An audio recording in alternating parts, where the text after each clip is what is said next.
Vojvoda Radomir Putnik od 1912. do 1916. godine načelnik Generalštaba srpske vojske punih 40 godina, kao vojnik i vojskovođa borio se za slobodu otadžbine. Teško bolestan posle povlačenja srpske vojske preko Albanije, prešao je na Krf, a zatim u Nicu na lečenje. Nije mu bilo suđeno da doživi trijumfalni povratak srpske vojske u otadžbinu. Umro je u tom gradu na Azurnoj obali 17. maja 1917. godine. Zahvaljujući francuskoj državi i vlastima grada, obavljen je pogreb uz počasti kako i dolikuje velikom vojskovođi. Kovčeg nije zakopan, već je privremeno stajao u kapeli na ruskom groblju sa namerom da se posmrtni ostaci prebace u Srbiju kada to prilike dozvole. Završio se i rat, a Srbija nikako da se seti svog slavnog vojskovođe. Francuski generali uputili su pismo našem poslanstvu u kome su tražili ili da ga prenesemo i sahranimo u Srbiji ili da ga Francuzi sahrane. Međutim, vojvoda Putnik je još godinama ležao nesahranjen u prijateljskoj, ali ipak tuđoj zemlji.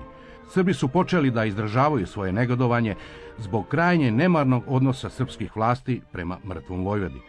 Kako u knjizi o vojvodi Putniku navodi istoričar Savo Skoko, naročito je to došlo do izražaja kada je Politika 1925. godine objavila telegram iz Nice jednog čitaoca.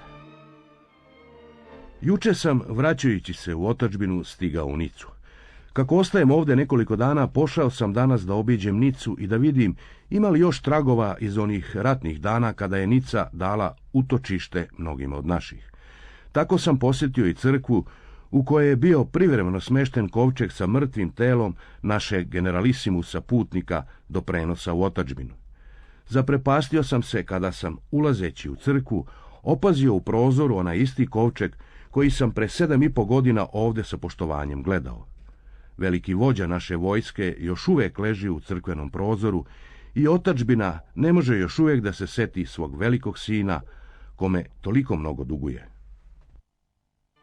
Poslije toga u redakciju lista svakodnevno su stizala pisma sa zahtevom da se posmrtni ostaci vojvode Putnika prenesu u otadžbinu. I konačno, poslije 9 godina, u novembru 1926. godine, posmrtni ostaci vojvode Putnika su prebačeni u Srbiju i sahranjeni. Na ulicama Beograda, kojim se kretala pogrebna povorka, bio je ceo grad i mnogo naroda iz unutrašnjosti, kao i tadašnja politička elita. Vojvoda Radomir Putnik sahranjen je na novom groblju i podignut mu je spomenik. Tako je nepravda prema slavnom vojvodi delimično ispravljena, ali mu izvan groblja godinama nije podignut nijedan spomenik. Kao da su se oni koji su tada bili u vrhovima vlasti plašili da bi veličanje vojvode Putnika umanjilo njihovu slavu i zasluge.